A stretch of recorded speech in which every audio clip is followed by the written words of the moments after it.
Retro Hangover is supported via Patreon by listeners like you.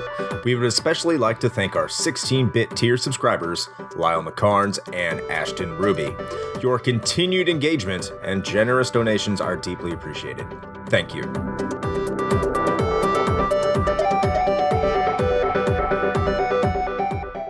Open your ears and crack some beers. You are listening to episode 56 of Retro Hangover.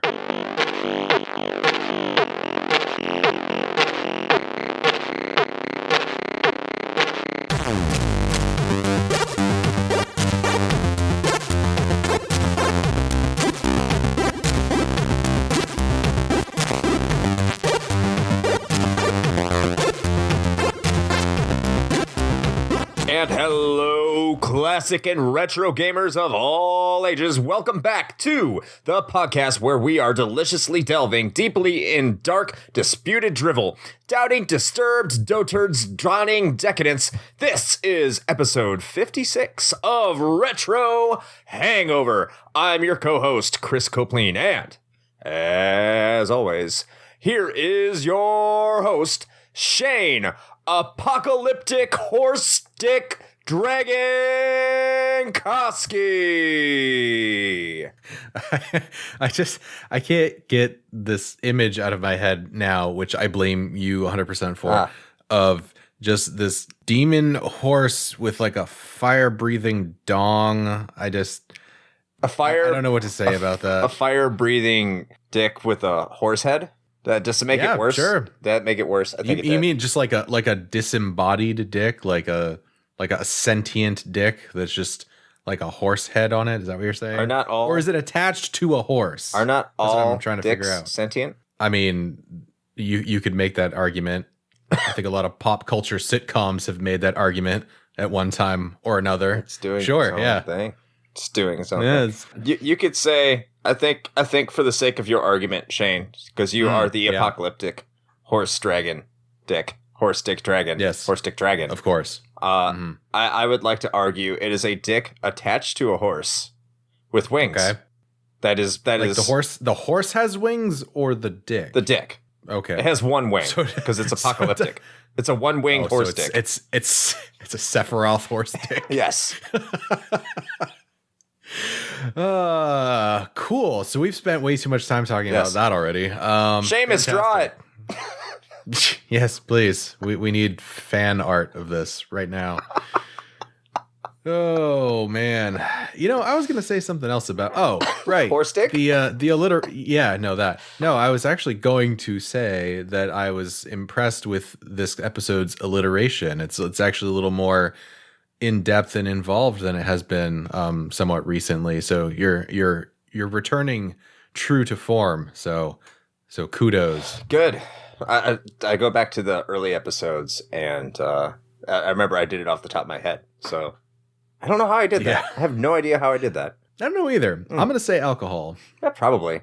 One last thing before we carry on with the show. Just I want you to know one thing about Italy, Shane. Okay. They eat. I wasn't expecting that, but all right. Yes, they eat horse in Italy. You can get a horse panini. Really? Yes. That's interesting.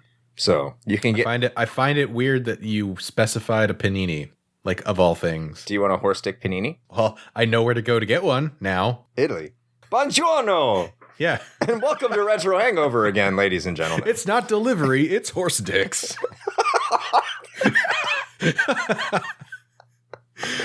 This is a great way to kick off this episode, especially one where I was going to try to make the argument that it's not a juvenile fucking game, and here we are talking for 5 minutes about dicks. Yeah, no, it's good. I guess you could call the horse panini the Impossible Whopper.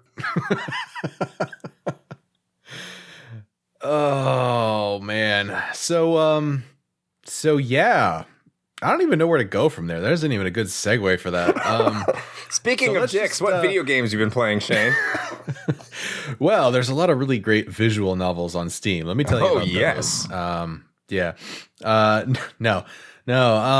Honestly, mostly a lot of the same stuff, but with one exception. But I will say I am I'm like this close as of the time we were recording this, the night before. I am like one challenge or conquest actually away from completely finishing everything for season 19 of Diablo 3, which will actually be the first time I've finished every single seasonal conquest. So I'm going to be pretty happy with that and get my cool little Archangel Tyrael pet, which I'm pretty jazzed about. But so that, I'm also super pissed off at Final Fantasy 13, so I got that going for me. Why are you pissed off? Because Eidolon fights fucking suck. That's why. I mean, that's true. I got home late last night, later than usual, and I was tired, and I'm like, you know what? I'm gonna sit down. I'm gonna try to relax with some video gaming. Popped in FF13 so I could continue progressing through that, not realizing that I was right at the beginning of an Eidolon fight, and spent the next, I don't know, 45 minutes to an hour losing horribly against Odin, looking up strategies on how to defeat him, and still fucking losing, and getting so fed up that I shut the Xbox off and played something else. Need to level up and get good. Fucking how? The game is just a bunch of hallways. Like, I don't know where else to go to level up. Are you at your max level? I just level go backwards and get stuff like respawning. I don't know. At any rate, I beat him. That's super frustrating. Yeah, wow, that's great. That's really comforting. I have faith in you.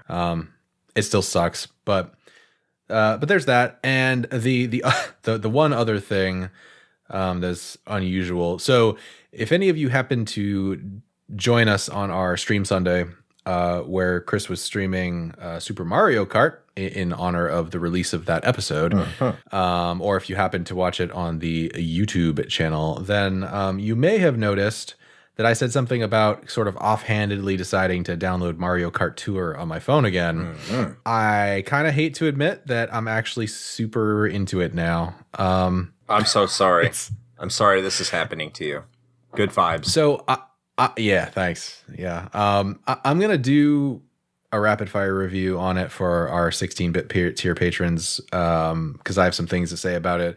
But short version is the monetization in the game is still egregious and terrible, and no one should ever spend that money on it. But surprisingly, you can actually still enjoy the game without having to do that. And it could just be me, but I'm pretty sure they fixed the controls, and it's easier to accurately race your cart now with swipe gestures and stuff. So I actually got the hang of it pretty quick, and I gotta be honest, I'm actually kind of enjoying it. So, and they have new tours every 2 weeks, so it's like a new set of tracks to complete every 2 weeks. So finally, all that Tinder training has paid off. Yeah, that's right, man. Swipe left, swipe right. You got swipe left. Well, no, I'm a dude, so obviously I swipe right on everything, right? That's what I'm supposed to do. I don't know.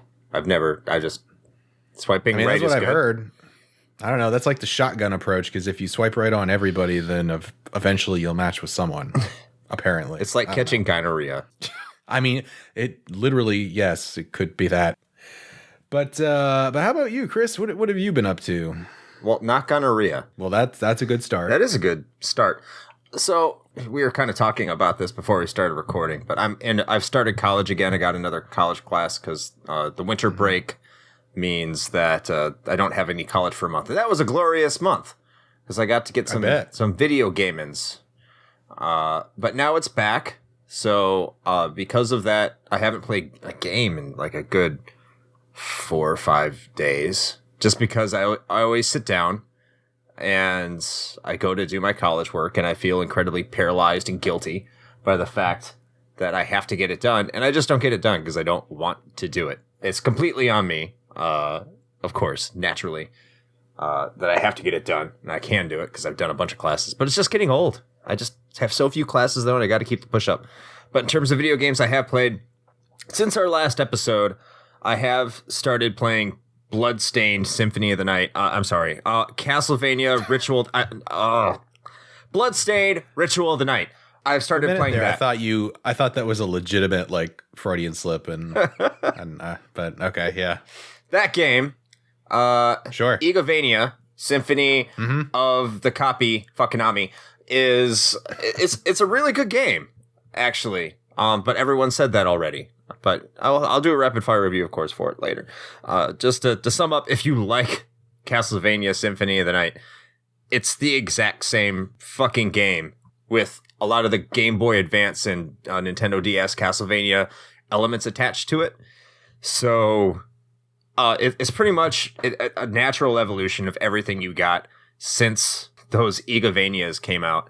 So, yeah, go buy it if you haven't already, because it's so fucking good. It is for the Switch, though. I'm playing right now. Don't get that one. Don't do it. Yeah, no don't do that. I also started playing another game for my GameCube very briefly. It's called Evolution Worlds, which is a combination of two Dreamcast RPGs, Evolution 1 and Evolution 2, brought to the United States by Ubisoft, of all people, back when they weren't terrible. But that's weird. Yeah, I'm playing two games that are just they don't define it, but they do harken back to a day when these companies were complete and utter shit. But it's not bad. It seems like a dungeon crawler. It's a little awkward. I've heard things about the game, but I'm gonna go into it, of course, try to give it my own opinion. It's interesting. I don't see it as anything special, but I've had it on the shelf for a very, very long time, and it was a Dreamcast RPG I wanted to play back in the day. It just didn't appeal to me as readily it should have, so I got the GameCube version a while back for, I think, a really good price. I think I got like on the Goodwill eBay page when it was like $4. Back when they still did that. So yeah, I'm just going to go through it, see what I think of it, and move on to whatever's after that. Probably River City Girls for the Switch, because I've been really itching to play that. So that's pretty much it with me. Good stuff. All right.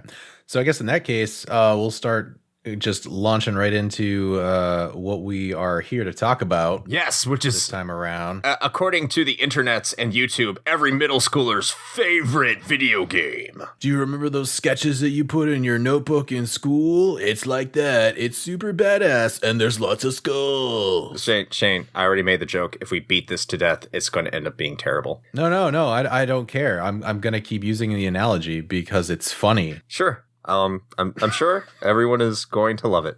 But in any case, the game we're talking about this week is Darksiders, which again it's so weird that this game is over 10 years old already. I'm not going to go into the entire spiel that we did with Mass Effect, but it's still mind blowing that we're there. What, us just like crying about the fact that we're fucking old? Fucking you mean ancient. that part? Yeah. Yeah. Mm-hmm. This one does particularly blow me away. That it's there, because I mean, I didn't play it when it first came out. I think you did, but we'll talk more about that after we do the au naturel experience on the retro hangover, which is when we go over the brief history, which Shane will be giving to us. So, Shane, please, take us away with the brief history of Darksiders.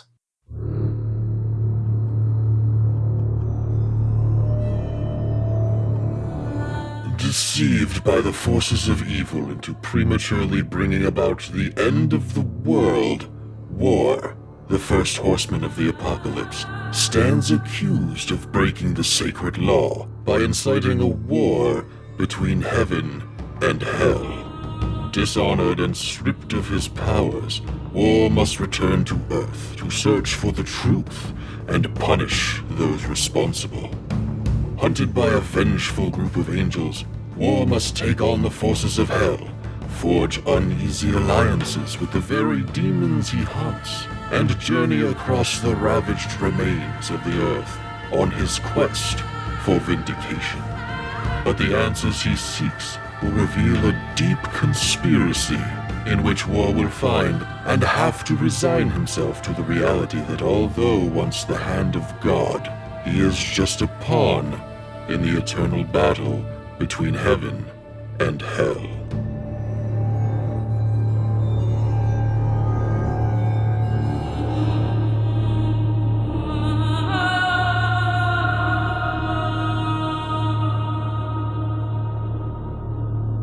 It may be difficult to believe that a game with clear intentions of taking on the depth, scope, and production value of titles like Legend of Zelda and God of War began with only about a dozen people crammed into a small Austin, Texas office space. This, however, was the genesis of Darksiders, a third-person hack-and-slash action-adventure game of literal biblical proportions. The story of Darksiders begins in 2005 with the founding of Vigil Games by comic artist Joe Madureira and game designer David Adams. From the very start, Joe and David wanted to craft an epic adventure involving the Four Horsemen of the Apocalypse. The idea must have struck a chord, as the studio quickly became a part of THQ the following year, which, unbeknownst to the team at the time, would unfortunately lead to the dissolution of the studio several years later through no fault of their own. From the personal blog of Darksiders lead designer Hayden Dalton, entitled Hex, Lies, and Video Games, one of the most favorable aspects of Vigil was Joe's creative input during the concept phase. The synergy between Joe's fantastical world building and David's ability to shape them into sensible game mechanics and level designs would prove crucial to the title's success. Players of Darksiders take on the role of War, one of the legendary horsemen of the apocalypse, to explore progressively unlocked areas of a scorched earth. Over the course of his quest, War gains access to new weapons, combat maneuvers, skills, magical abilities, and, of course, his iconic steed. Players will need to guide War through deadly puzzles and massive multi-phased boss encounters to uncover the awful truth behind the events that led to War's exile. Ultimately, it would take Vigil 4.5 years to complete development of Darksiders, releasing the game to PlayStation 3 and Xbox 360 consoles on January 5th of 2010 in North America, January 7th in Australia, January 8th in Europe, and March 18th in Japan. A Microsoft Windows version of the game would also be released roughly 6 months later.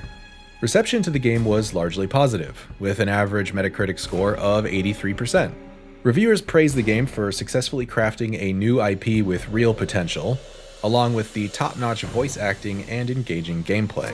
Many outlets liken the title to a mashup of elements from series such as Legend of Zelda, God of War, and even Devil May Cry that works surprisingly well, perhaps at the risk of feeling a bit too familiar at times.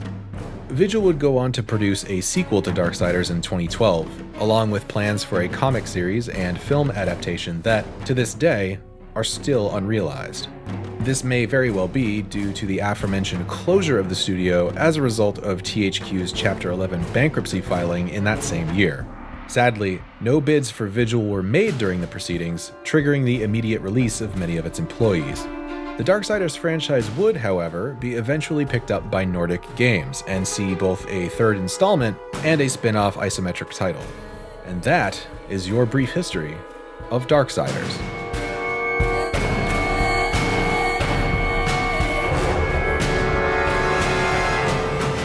Shane, thank you for the great history of Darksiders. I feel like I'm in 7th grade all over again. Yeah, I am so edgy. You better watch out, or you might cut yourself. Oh, shit. Yeah. All right, I feel like I'm going to go ahead and get that out of the way right now, because that's not... Okay. It's not the first time that criticism of the game has come up. I mean, I think that's been around ever since its inception, and that is that the art style of the game is perhaps a little edgelord in that, like, it's, oh, look at how cool this badass guy is with all the demons and the fire and the big sword with the skulls on it. And isn't this just what 13-year-olds think is the most amazing, coolest thing ever that they're going to doodle on the backs of their, school books or whatever. I'm not saying that's an invalid argument, but I think it's incredibly reductive, because for what it's worth, a couple of things factor into that. First of all, the art in the game is actually still very, very well done. Yes. And I'd be remiss not to say that. But you also have to factor in that, as we said in the brief history, one of the 2 founding members of Vigil Games, the company that developed Darksiders, is a incredibly well-known comic artist.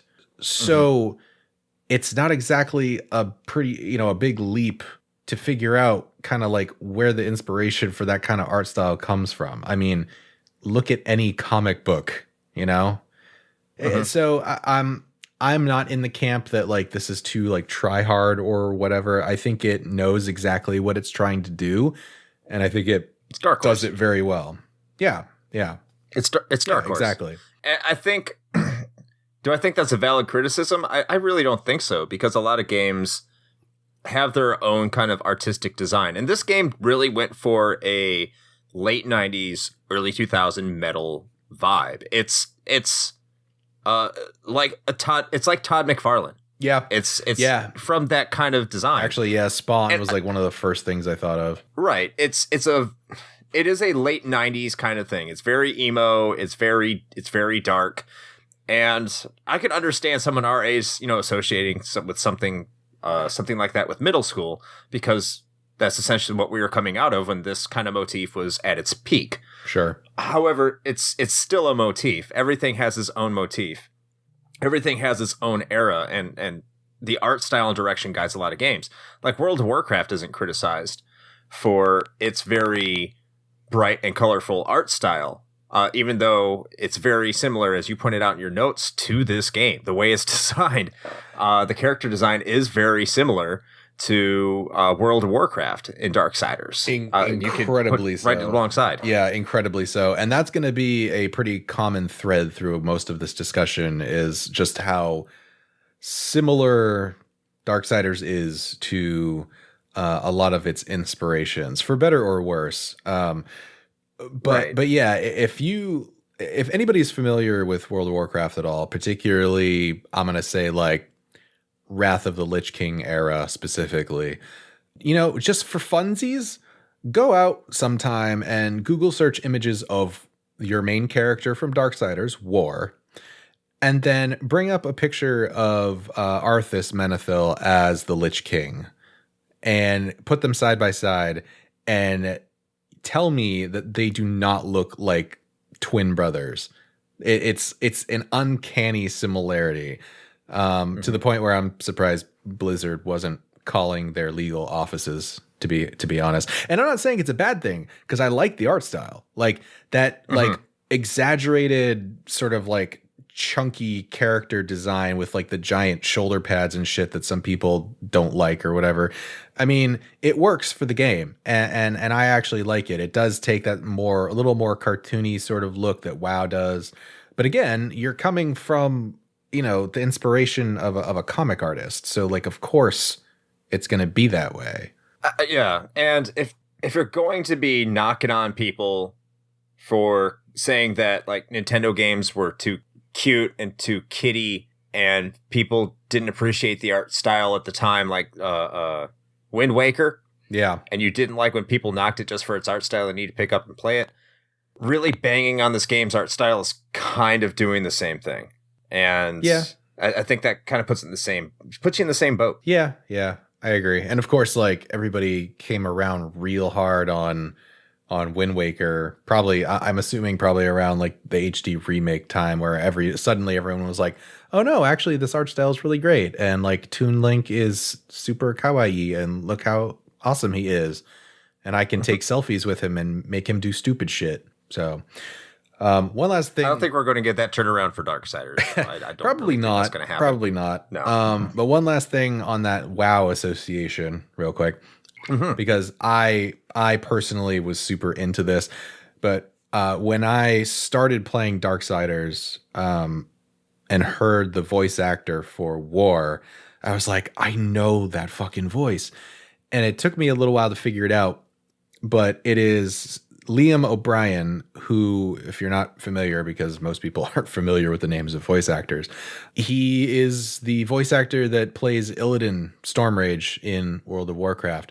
So, again, anyone that's been into WoW for a while, you might recall the Burning Crusade expansion and that amazing cinematic, which to this day is still, in my opinion, the best WoW cinematic like trailer ever, was for Burning Crusade, when Illidan at the end is just like it's like super middle school metal as fuck, but I don't care because I'm totally into it. But he's like, you're an adult. There's like lightning in the background, and he's got his like black wings unfurled, and he's just like, "You are not prepared," and it's just amazing. And so that's the same voice actor that plays War, and he has those same like affectations in his voice. So he sounds really, really similar to Illidan, but I'm totally all about it. Yes. The voice acting in this game is incredible. That's to be sure. And there's going to be a couple other voice actors that are in here that we'll talk about when we get into the gameplay and audio and stuff like that. But before we do that, let's talk about briefly when we first started playing this game, because we really had to address a lot of the criticism and elephants in the room, just because I do feel like there's a video that came out that really slammed this game unfairly. I won't get too much into it. If you don't know what I'm talking about, I'm not going to point it out, because generally I like the channel and I like the person who does the stuff. So I'll leave it at that. Shane, talk about your first time. What's your first experience with Darksiders? How'd you get into the game? Yeah, so this was right around the same time that I kind of started getting into things like, Gears of War and stuff like that, because as I had mentioned on one of our previous episodes, I don't know, it wasn't the Mass Effect episode. I don't remember what it was, but at any rate, I had mentioned that I had picked up an Xbox 360 like super late into its life cycle, when it was like really discounted and all that jazz, which, is great for the old wallet. And this was one of the games that I picked up alongside like Gears and a few other things that seemed, kind of like essentials to get. I think GTA 4 was one of the other ones, but so that was when I picked it up. I'm trying to recall when exactly that was. If I had to ballpark it, I'd say it was probably around, let's see, 2011. 2011, because it came out in 2010. So yeah, it had to have been at least a year after. So probably around 2011 or so.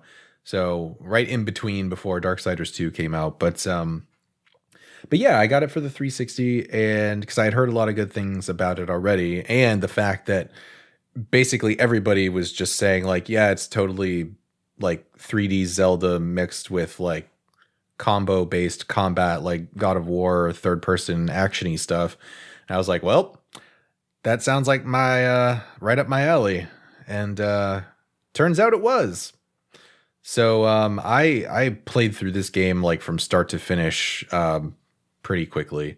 Mm-hmm. And nowadays I don't really sit down with one game and just focus on it like at the expense of any other game like I used to.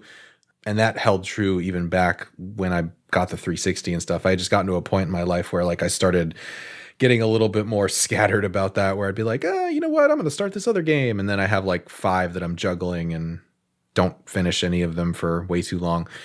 Conversely, when I was like younger, I would be very laser focused on one thing at a time. I kind of wish that I was like that now, but here we are. Yes. True story. But like Darksiders was one that I definitely sunk really deep into and played it right through from start to finish without really getting distracted by anything else, because it really grabbed me. Like the gameplay is a lot of fun. I really liked the art style, all that jazz. So yeah, that was kind of my first experience with it. What about you, Chris? When did you come to the dark side? Very similar to you, except I got the game on the PS3. And I can't remember why exactly I picked it up. I think I got it in 2011 or 2012. I can't remember. I got it I got it cheap much later after the game was released. And the thing is, I'd never really heard of it that much. I think I heard of it through Jim Sterling, because Jim Sterling made a lot of mentions about it on his channel. I can't even remember if that was back in his Escapist days or if that was right after he broke off, went to YouTube independently. But he would always mention like Darksiders. Not a lot of people like Darksiders because it's a God of War Zelda clone, and it doesn't do anything familiar. But he said it did them both well enough to be a good game. Mm-hmm. So of course I see it for cheap. So it looks interesting. It has a cool post-apocalyptic motif. That's really dark, edgy, and it does internalize my inner metal. Just growing up listening to a lot of heavy metal growing up. That's redundant. However, growing up listening to a lot of that kind of music and being in somewhat of that culture, it did kind of really appeal to me. So I played it, and wouldn't I be damned, it was a God of War Zelda game that didn't do everything as well as either through games, but it did it well enough that it was a really fun, enjoyable experience that I just played through. Just like you said, it was easy to go from the beginning to the end. It was an enjoyable experience, very, very it was pleasurable. I guess that's the best way I could say it. Not too much resistance. It did everything it needed to do, and it had a really good time. And the weird thing is, again, I didn't hear much about this game when it first came out. I had a lot going on in my life at the time. I was pushing boots up in Great Lakes, or a drill instructor, for those who don't understand what pushing boots means, because I guess that's more of a military term. But I was a drill instructor, getting I thought you were a shoe salesman. Yes, who played football in high school and threw 5 touchdowns in one game. But wow, that's a reference that, well, I guess maybe the people listening to this kind of show would probably get. They would probably get that one. Never mind. Go on. Now I'm just married with children. But there it is. But I just didn't hear much about this game. Like I said, I was busy with my work, and so getting to find that game at a really cheap price, just kind of finding it and having a really good time with it. And this again was back in the day, like you said, where I get a game and I'd be able to play that game soon after purchasing it without having sit on my shelf for years and years and years. Myself telling myself that I would play it. So right. Yeah. That's kind of my brief history with it, my personal history. Yeah. And so, we've been kind of touching around the edges of this, but like really it cannot be understated how much Vigil like took on when they developed this game. It's impressive because they were a very small independent studio, and granted they were absorbed into THQ before they released this, but this was their first title ever as a team. And to be able to release something like this that has, Zelda dungeons and puzzles, the God of War combat with combos and that sort of thing, RPG skill trees, like upgradable equipment, even friggin' they have a rail shooter section a la Panzer Dragoon at one point in the game. Yeah.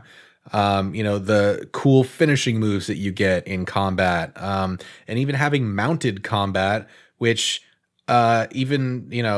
some of the games that it was inspired by didn't necessarily have. Which it probably borrowed from like Shadow of the Colossus. Sure, yeah, that's a good example. But to like take all of those things and somehow produce not only a coherent game from all of that, but also one that's incredibly well polished for a small studio, with, as we mentioned, a pretty identifiable art style, and also grabbing, some really high profile voice talent like Mark Hamill and, Liam O'Brien and Phil Lamar, and what was the other one? The one that played the lead Angel. He's in everything. Shit, I'm gonna have to look it up now. Should have done that research. Well, I did, and then I forgot it. But at any rate, point being is that it's just impressive that they managed to pull this off, and the end product came out as well as it did. Yes, and that's not to say that it doesn't have some issues. I recall playing it; it did definitely suffer from some pretty bad screen tear at times. And also on the original platforms that it was released for. We're not talking about the War Mastered edition that got released later, but the OG on the 360 and the PS3 definitely suffered from frame rate dips on several occasions, especially when you get a whole bunch of stuff going on screen. So maybe some optimization issues there, but that kind of stuff aside, say what you will about, the overall sort of aesthetic that it's going for, but you have to at least give credit where credit is due. And see, like when I hear people say stuff like screen tearing and frame dips, right? So frame dips, I'm usually 100%. I agree. Frame dips are unavoidable when they're really, really bad and they plague. They can really interrupt a game's quality. Sure. However, like screen tearing, a lot of the visual stuff, unless it's really going to break the game, it's not something I've really caught or really paid attention to. And that is a criticism I've seen of this game, is that it did have bad screen tearing. The optimization wasn't there. But I really think that's for people who are really focused on the audio visual quality of their games. because I Sure. certainly don't notice that, but I do notice frame dips. That's unavoidable, and that does happen with some of the bigger bosses. So that's a more than fair criticism. Yeah. By the way, I was looking it up while we were chatting. Troy Baker. That was the guy. Oh yeah, yes, Yeah, he's Abaddon in Darksiders, among a couple other things. But yeah, Troy Baker, the man that is the voice of literally every game you've ever played, yes, is also in Darksiders. So wow. But getting back to the gameplay, yeah, I do think you do get, especially when you get to the dungeons, it does very much feel like there is a Zelda vibe. I can feel it. Not saying it does it better than Zelda. I mean, of course it doesn't. The dungeons themselves are more basically designed, but it follows the basic formula. Go through the dungeons, do some simple puzzles, find the thing, use the thing to get to the boss, and kill the boss with the thing. Yeah, and speaking of, the sort of Zelda inspiration too, I mean, it's anybody that played any previous Zelda titles, like, it's kind of hard not to notice at the beginning of the game, like, one of the first things that ends up happening, you talk to the demon Samael, and he gives you basically your main quest for a good portion of the beginning of the game, which boils down to go to these 4 different, very distinct areas of the world map, go into a dungeon, kill the boss, and collect this, like, specific item of power, and then bring it back. Exactly, right? And you gain new abilities along the way to help you overcome obstacles that you couldn't get past before. Like, it's 100% Zelda for sure. But yeah, to your earlier point, kind of about the puzzles and stuff, you had mentioned that they were very similar to Zelda, but simpler, right? And I think that that's actually kind of a common theme throughout most, if not all, of the mechanics of this game. Because while, again, credit where credit is due, we could say that Vigil put a lot of effort into making all these very disparate systems work together. And for the most part, they did a pretty good job. But you could also just as equally say that all of those mechanics that they sort of borrowed from other games where that might have been that particular game's like main shtick, and they did it really, really well. This game kind of has more simplified versions of most of those things. And that's not necessarily a bad thing, because I think that might contribute to what you were saying earlier about how, for the most part, it's a pretty, like, enjoyable experience. You don't really run into too much difficulty spikes or anything like that, and all the mechanics work the way they're supposed to, and there's nothing overly complex. I suppose that could be a criticism if you were looking for something with, like, more mechanical depth, but And yeah, I think that's one of the reasons it got knocked by the critics who knocked it, is it's very familiar. Right. It's not deeply flawed. Like, there's nothing inherently wrong with the things it does. It does them very, very well, but it doesn't do them exceptionally. So there is kind of you could tell there's a drop off from where it's coming from. It's not a steep drop off. It's a minimal drop off, and that kind of goes same for the combat, which just definitely apes God of War. And to a lesser extent, like Devil May Cry, but you could argue that God of War took something from Devil May Cry as well. But it definitely feels 100% like God of War, even when it comes down to like the souls you gain and how you upgrade things. It apes it a lot, especially with a lot of the abilities like the double jumps and the wings and the multiple weapons and what weapons you have. Is the combat as good as God of War? No, but it's very, very good for what it is. But you could tell that the way it was designed, you were playing more of a God of War game. And when I say it's not Devil May Cry, is even if you play a game like Bayonetta, for example, the combat system isn't as frantic. You still have kind of like the same amount of enemies on screen, but it's not about really juggling your moves in the same kind of way that like Bayonetta is. And Bayonetta is God of War, the next kind of way of doing things. I mean, not God of War. It's the next God of War on meth. It is God of War on meth. It's more Devil May Cry on meth, but that it's slower. So that's why I say it's more of a God of War thing. It's slower than Devil May Cry or a Bayonetta. It's more rigid and precise in how you do things. Yeah, it's definitely more deliberate for sure. Deliberate, yeah, that's a much better word than what I used. I would say that, funnily enough, there's actually a few spots in the game where you end up getting a projectile weapon, like basically a gun, and when you're in like third person shooting mode, there's times where it even starts to feel maybe just a little bit like Gears of War. Also, there's a little bit of that mixed in there just for funsies. It definitely aped a lot of things. But for sure. It aped games that did very, very good things, that did excellent things, that are at the height of their craft. So, a lot of games have done that throughout the years.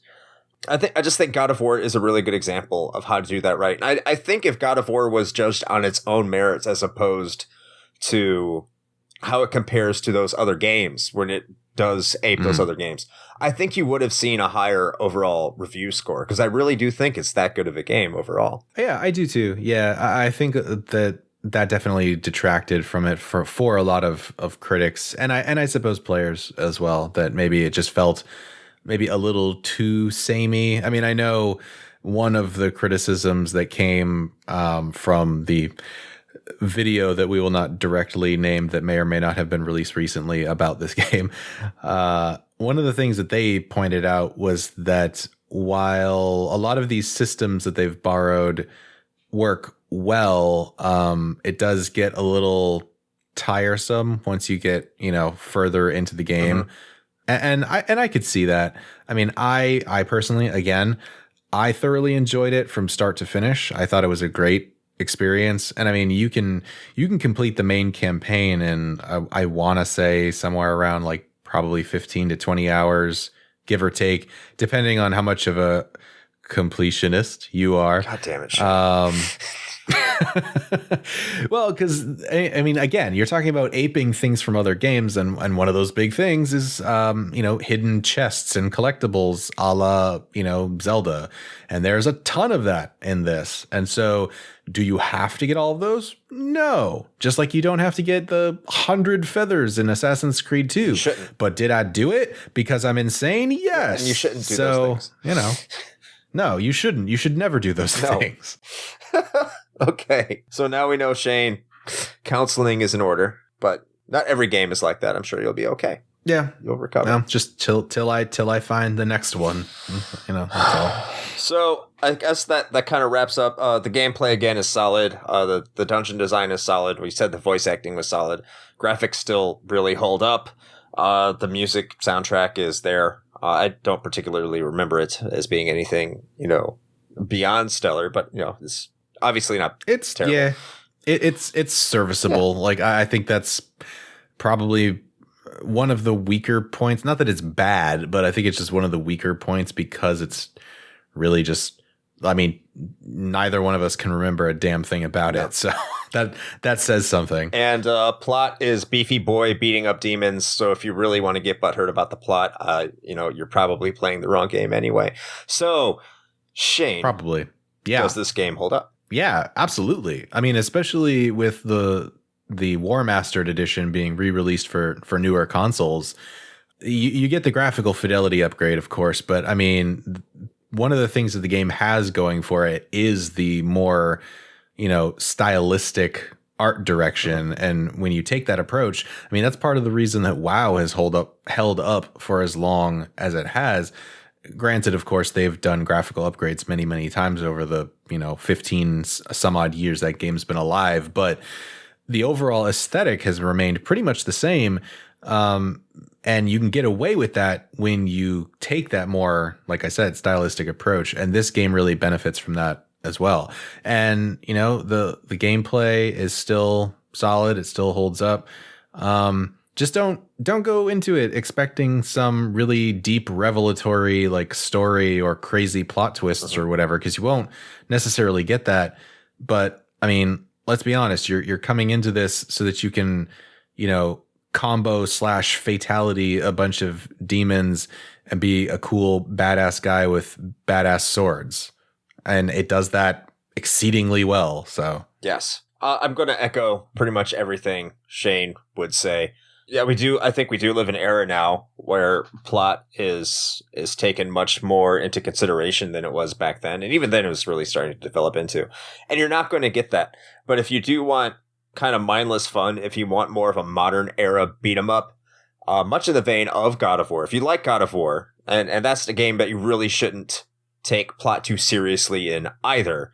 I heard the new one's a little bit different again, but that goes to modern sensibilities.